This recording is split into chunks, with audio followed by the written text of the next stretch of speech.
Welcome back to Animal Crossing New Horizons. I'm dear darling. As shall we see what's going on our lovely little island of Fawnhollow today?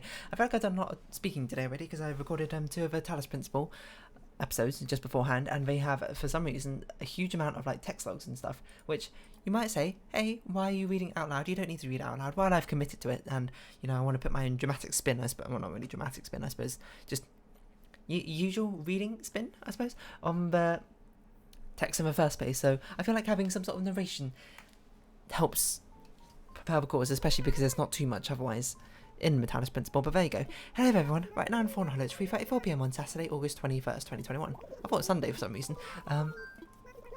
Yeah, so my throat, it feels a bit like tired, I suppose, a bit raw. It happens if you continuously talk for about an hour or so without a break. You can, wear out your voice, you can overdo it and that sort of thing, which is why Animal Crossing, I tend to do a much more laid back sort of a tone just to give my voice a rest.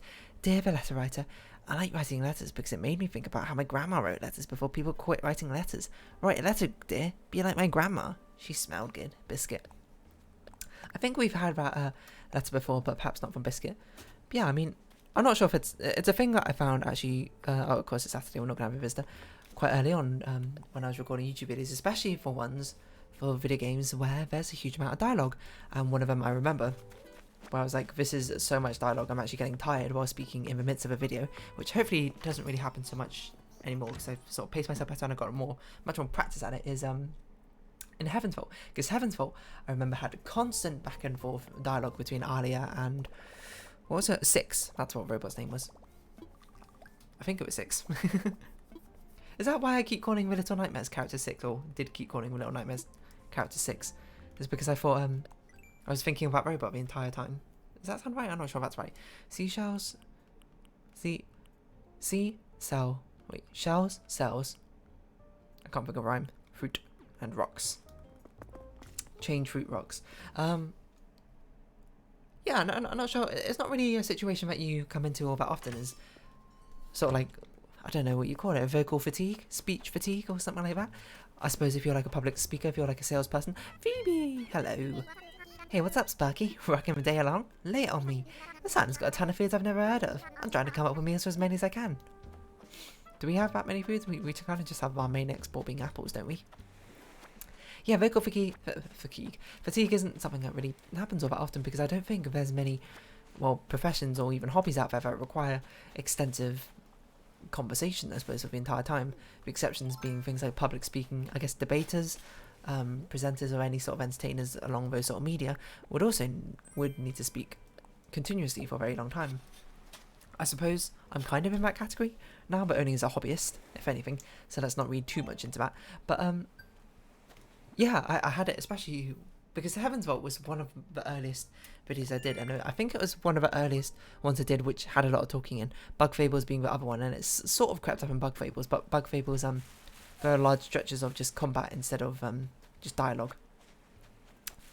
Where Heaven's Vault was a huge amount of dialogue the entire time, so reading everything out got extraordinarily sort of grating, I suppose is the word, on my voice. Grating's perhaps a bit harsh, but like my voice got so tired from doing it. Like I remember I haven't seen any of the episodes since because I don't watch my own videos. I'm just kind of here to make them in the first place. I think it was like an episode 4 or 5 or something, and one of the days I recorded I think like three of the videos at once, maybe 3 or 4, and you can hear me get so tired by speaking in that episode. You can hear me just go like da da da da da da da da da or something like that, because you'd be surprised and you would be like, oh, the only things that make you tired and that sort of thing tend to be like physical activity and sports and that sort of thing, which is obviously just definitively false because you get mental exhaustion, but like thinking too hard, which you might say that kind of sounds like a joke if you've never experienced it. Nah, it definitely happens. You ever just like thought about something for too long, for too hard, that you just get so unbelievably tired you just like drop. Maybe not, I haven't got to that stage before, but it was actually this thing on a couple days ago. I was talking about the Wired videos. It wasn't, maybe it was Insider, I can't remember, about translators and their difficult job. And apparently, people who do live translations, who had to listen to one language and speak it in another language, like at the same time while processing all that information or trying to make it coherent and that sort of thing, is incredibly difficult. But that's why they take breaks. Like, that's why they rotate translators every half an hour or so, because you almost physically and mentally can't translate something for that long, for that long stretch of a time. And people have definitely spoken for longer periods than just like 1 hour. People have probably spoken continuously for a couple of hours, I'd imagine. But translating is a whole new story, because you're now consciously trying to think and using all that brain power at the same time. Like, apparently there's a very famous clip of, I don't know, some Egyptian translator for, I don't remember, some translator in some country, I'm thinking it's somewhere in the Middle East, but I can't quite recall, where the translator was made to translate for like 75 minutes straight, and then they just fainted, because that's just how mentally and I suppose physically as well exhausted they are. And it's kind of weird to think about, isn't it, how exhausting it is just to continuously talk for ages, and you don't really think about it. Granted, that talking is a bit different, because it's talking and also simultaneously thinking and translating and using all your brain power at once to try and get this sort of thing done, but that's a lot of work, isn't it? And I suppose talking in YouTube videos, not really all that different as you might expect. It can definitely wear out your voice, which is why I'm trying to make sure I keep my voice quite soft and reserved over here, so I don't actually wear it out by putting too much forceful energy behind it. To be fair, this is not too different from how I talk. Like, how I normally talk is a bit more like this, and you know, I play it up a little bit for YouTube videos. I put a bit more pep into my step, a bit more energy, be like, wow, that sort of thing. But if I'm just to tone it down a bit, if I'm just trying to casually talk to someone, it doesn't really matter. There's no need for extreme emotions or anything, like extreme expression of emotions or anything like that. I'll talk a bit more like this. And I think this is a bit closer to how I talked in a lot of my Heard It videos as well, especially in the Bug Fables one, which I must say, it's very flattering whenever you get you record a video and you see a comment later on pop up being like, I really like your voice, and it's like, oh, thank you. I don't think my voice is all too special, but again, I've been stuck with my voice for my entire life, so that's kind of just what I've gotten used to. And plus, it's nice to not having to physically shout all the time and, you know, shout yourself or lose your voice and that sort of aspect. I've never lost my voice, amusingly, and I suppose it's because I don't shout, I don't scream all that often, that sort of thing. I've been to concerts before. I haven't been to like music festival. Well, I have been to a festival, but it's not like a raving type of festival where you like yell into your throat source and then you completely lose your voice. But I suppose surprisingly, I haven't lost my voice through illness either. But if anything, I suppose if I'm going to lose my voice in the future, it's going to be from my continuous talking that I do all the time in these YouTube videos, you know? And it's crossed my mind. It's not quite a worry yet, but once it becomes a worry, once I start believing it to be much more of a problem, then I'll make adjustments. And the thing I'll probably do is I'll probably just make the episodes shorter. I'll probably just make them 20 minutes long instead of half an hour. Half an hour is a bit excessive, but I feel like it's a nice in between. But I've talked about this before in Animal Crossing videos. It's like, at some point, the Animal Crossing videos are probably going to go down to about 20 minutes long instead of being half an hour long. Like, I'm already sort of cutting a lot of them off around 25 minutes because I just kind of don't have anything to talk about. Hold on, conversation here. Have you been decorating, Amelia? You got paint on your fingers. No, I've got a manicure. The paint is called nail polish. Nail polish is much nicer and more expensive than paint. It's stylish, dearie. Painting your nails to look stylish? That's cool, I guess. So, like, is that bicep polish? Oh, what about pec polish? Could I make my pecs shiny and green? Well, you can oil them up, I suppose. Biceps polish? No. You're thinking of body paint. Nail polish is totally different, dearie. So if I paint my nails, I'll be stylish?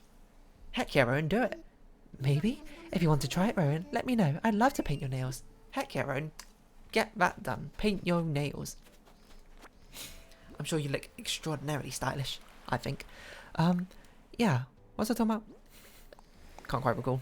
Something about, oh yeah, losing your voice. Like, I know it's a common thing for people to also lose their voice through illness. If I don't know, I guess you get a sinus infection. Maybe that's what causes it. I've never really considered what sort of things would quite lead to it, but I've never had that. Luckily, I've had, of course, sore throats. Even now, when I'm speaking, if I put too much exertion to it, I'm like, my throat is too. Feels like, not quite like I'm stabbing my throat, but it just definitely feels like a bit of a dull ache.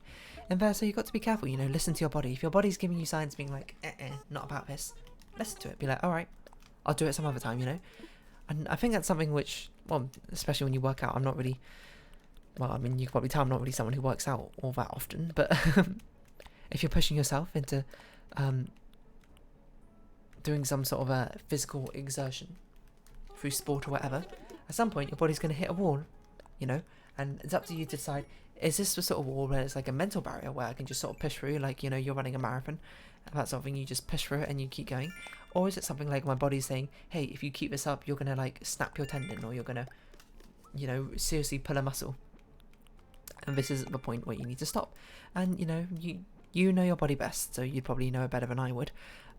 I think, you know, it's a good idea, one, to listen to professionals who are much more well versed in this sort of thing and take their advice before you take mine. But my take on it is just, you know, if your body's telling you to stop, and you can tell it's a physical reason instead of a mental reason, even if it's a mental reason, perhaps you should stop as well, you know. Mental exertion is as much of a problem as physical exertion, I suppose. So, you know, take your body and your needs seriously. You don't want to overdo it. You don't... Wait, hold on, I didn't need to buy that one, but it's like I just bought a tree. You don't need to push yourself too hard so that you cause yourself physical distress and, you know, more problems down the line. That's something you just need to be wary of.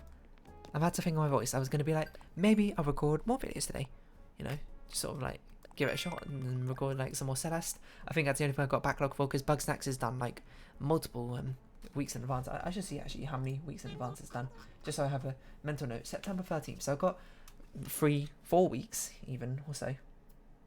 3.5-ish weeks until I need to really think about the next one after Bugsnax. I don't even know what's coming after Bugsnax. I haven't thought about what game I want to play afterwards. Maybe this is the sort of time, you know. I'm going to open up my Steam library and we'll see which of these games would also be quite a good one to play through, along with following on from Bugsnax. We need something story driven. Let's see. Scroll down. Do I have Pyre? Pyre's a good Bastion. That's quite an old one. That could be quite a good one. Borderlands? I don't really want to play through Borderlands. I could revisit Bugsnax because it's not Bugsnax. Bug Fables. It's got an update. Chicken Police? Nah. Darksiders? Nah, that's more of a mechanical game. Also, I don't want to play it. Doki Doki Literature Club? It's got an update, doesn't it? Nah, probably not. Oh, it could be Dust. Elysian Trail. I think it might be a mechanical game, but it's probably not a story-based game, if I recall. Enter the Gungeon? Fall Guys? Far Cry. I'm not going to play Far Cry. I'm going to be honest. For the King. Oh, hold on. We need to go get changed. Ghost of a Tale. Oh, we could play through Ghost of a Tale. How long is this? I think it's a story based. Or we could play through stories. That's another one. Gris. That's sort of atmospherically story based, isn't it? That's sort of like whimsical storytelling. Oh, we could do Frog Detective. Hold on, what have I got on my notepad? Let's bust out the trusty notepad. See what I've got noted down as. I've got One Shot as the next one. Ghost of a Tale, for some reason I've got in brackets. We can do that. Gris.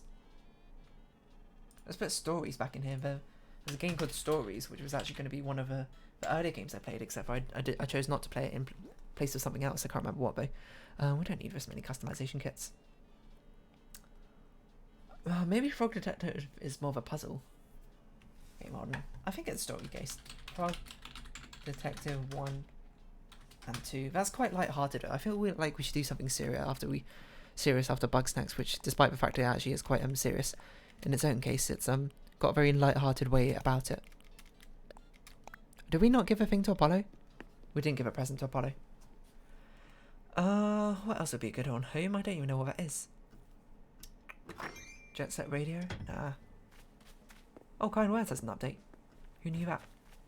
Magica 2, Magica 2. Things are much better in... Oh, Okami. That's on the list. Pie is on the list.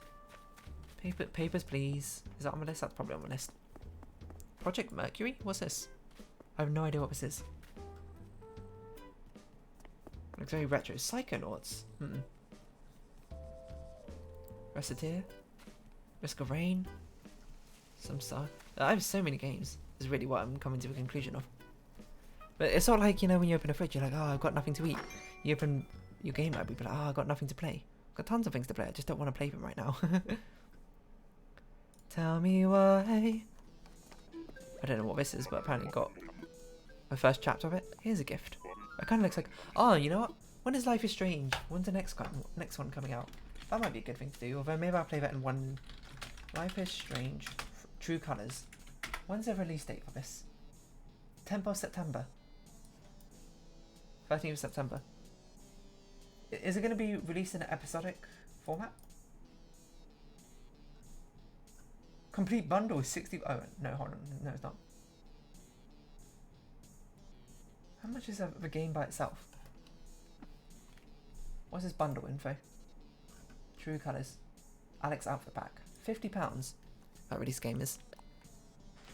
That seems pretty usual for a AAA title. So is it all coming out at once? That might be a good one to play. You know, I'm gonna put that on my notepad. I'm gonna put Life is Strange True Colours, because I've only ever seen playthroughs of the previous ones. I've never actually given a shot to play through it myself. And you know, it might be interesting to see how I play through it. See what I get done. Is it released as episodes? Feel everything. She's like an empath, you know? I like to think I have quite high empathy, so maybe I can relate to... Who's that, Alex? Let's see. Is Life is Strange free episodic? That's what I want to know. It's not episodic. Ah, so we can't. That's actually good. Okay, you know, maybe that'll be it. Maybe I'll play Life is Strange. I had my eye on it ever since I saw the format. If you don't know, Life is Strange is basically story-based game about like teenagers or so having like superpowers kind of, and their sort of reaction to the world around them based off of the powers they get and that sort of thing. Like the first one was all about Max and ability to try and time travel and how she uses it for both, you know, good things and selfless things and selfish things, and her relationship with that. Second one was about what was her name? I can't remember the names, but it was like the little brother's got like telekinesis or something. Ah, we sold all our coconuts. The final one's about Alex, and she's like an empath. She can feel other people's emotions. I'm not going to say I'm an empath because I don't think I am. Well, if I am, I'm not aware of it. I don't even know if empaths are actual things. Like, isn't it just people with high empathy? I have pretty high empathy, I would certainly say. I feel sad. Other things like, you know, when people... It's a thing, actually, when I see people go through pain, like when I watch media and that sort of things, I physically feel the pain myself, which is kind of weird. Maybe that's what an empath is, I don't know. Like, this one sticks in my mind. Like, there's ways of ignoring it, like you... I'll get into that, but like Guardians of the Galaxy, there's one scene where I can't remember who it is. I think Groot like sticks his fingers up like one of the villain's like noses or something, and I feel that pain as well. Like I felt like there's some stuff stuck on my nose, and my nose like was in physical pain. If it actually started bleeding, I would have been a whole new level of oh my god, what's going on. But it was a very painful watch. But you can sort of bypass that sort of things. Like how I'd bypass that now, if I saw that coming, I'd like pinch my nose. So then like, even though physically I can see them Groot sticking up like his sharp branches up to that person's nose, I'd be like, my nose is pinched, so you know he wouldn't be able to like get them into my nostrils or that sort of thing, and that'd stop the pain. It might sound a bit bizarre. You might be sitting there being like, what is this? What are you talking about? That's not a thing. I mean, you know, maybe that's something I'll talk about in... Well, I could talk about it in this episode. Like, I mean, we talked about pain, I suppose. Vocal pain. Empathy. Is it an actual thing? I'm going to see if it's a thing, being an empath. Is it like an empath test? Being an empath. Is it a Wikipedia thing? Empath disambiguation. Put it over here. Banned comics. The empath. Empath is someone with empathy. Yeah, see? Lots of people can understand what other people are feeling. You know? How you react to that is certainly something different. There's types of empathy.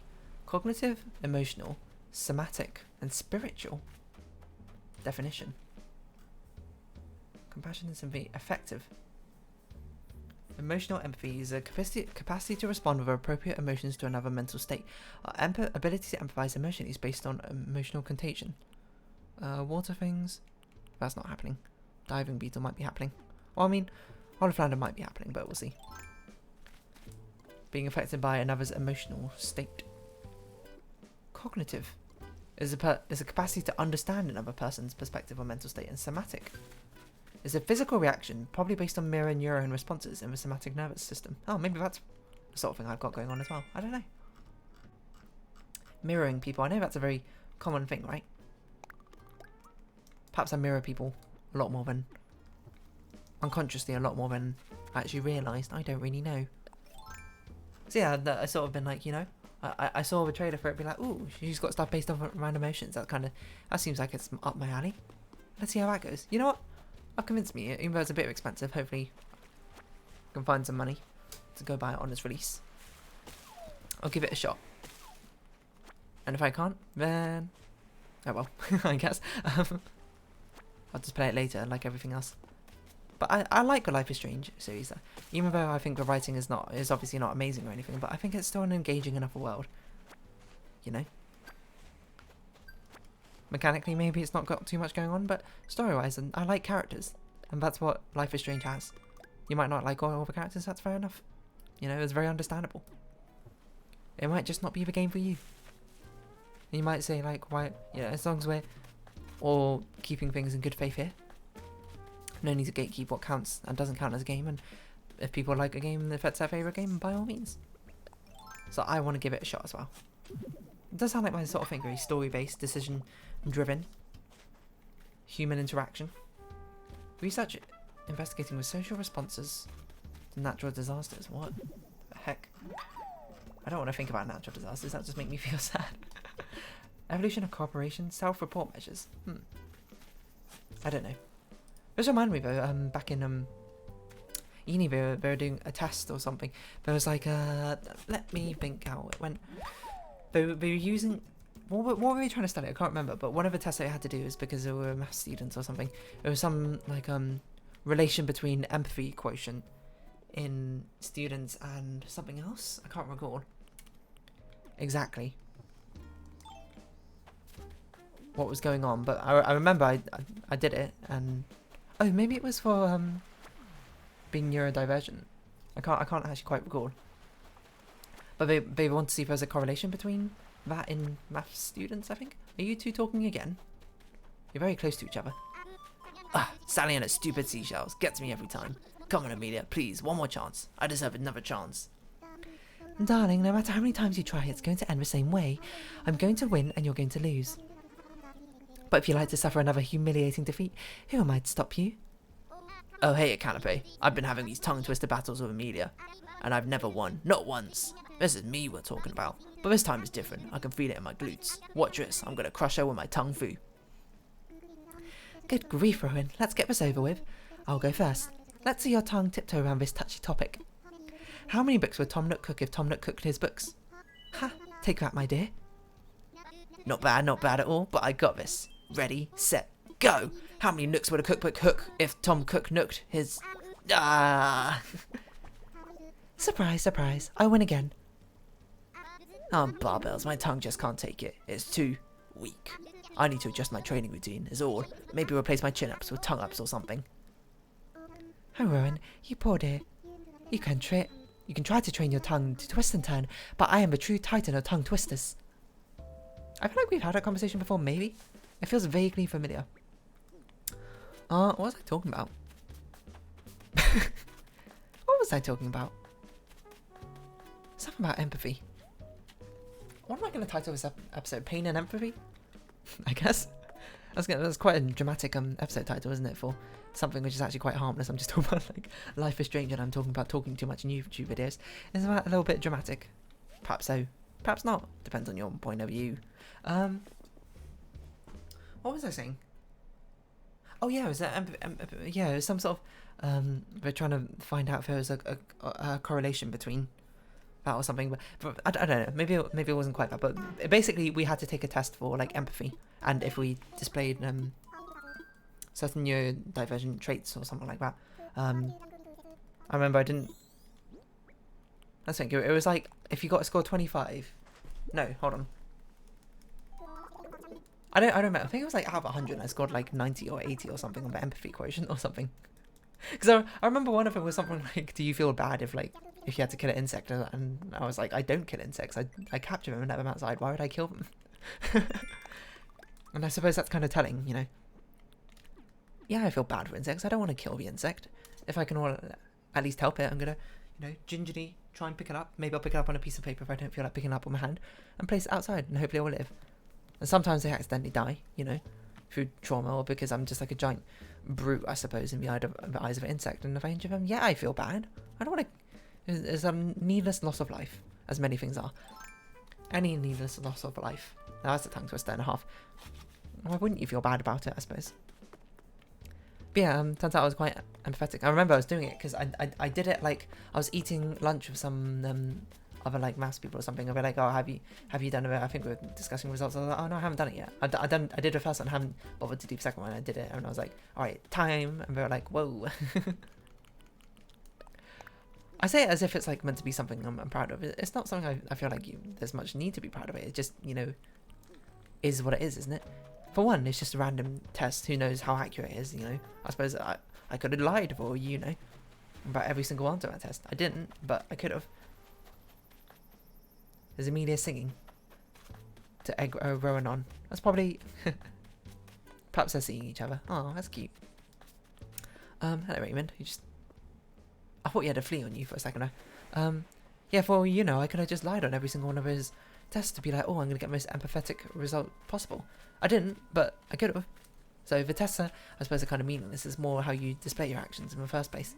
And plus, it's not necessarily being hyper empathetic is even a good thing in the first place. You know, you can be too empathetic, I certainly think, to the point you become like self-depreciating, I suppose, in the sense where you can only have your emotions through the eyes of someone else. That's not good. You know, you got to be your own individual person, I suppose. Okay, tone it down, getting too passionate. My throat's hurting. Yeah, so I think I have hopefully a healthy amount of empathy. I don't know. Maybe that's something you can actually get tested. You know, I've changed since, so who knows. I was certainly a lot more passive back when I was necessarily now. But I guess the empathy, that doesn't really matter with empathy. You know, empathy is always still there, isn't it? Anyway, I like having empathy. That's kind of end of. You know, I like. Well, hold on. How to phrase this? It's more like I appreciate having it. It's not like I like it. It's not like wow. I love feeling sad when other people feel sad. It's kind of like, okay, that's not really what I meant, but I appreciate being able to understand other people when they feel sad and being able to relate with them in those sort of aspects and being able to pick up on subtle clues and like emotional hints which others may not necessarily pick up on, and you know, I can adjust accordingly. It's useful. Is it a superpower? Well, I suppose I need to play Life is Strange to really find it out.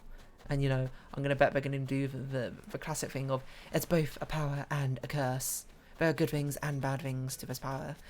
I've used it for good, but what if sometimes I use it for bad, and in the end I either lose the power or, you know, well, no, they don't lose the powers, they always still have a power, but I learn to properly control it and that sort of thing, and use it when appropriate. Oh my god.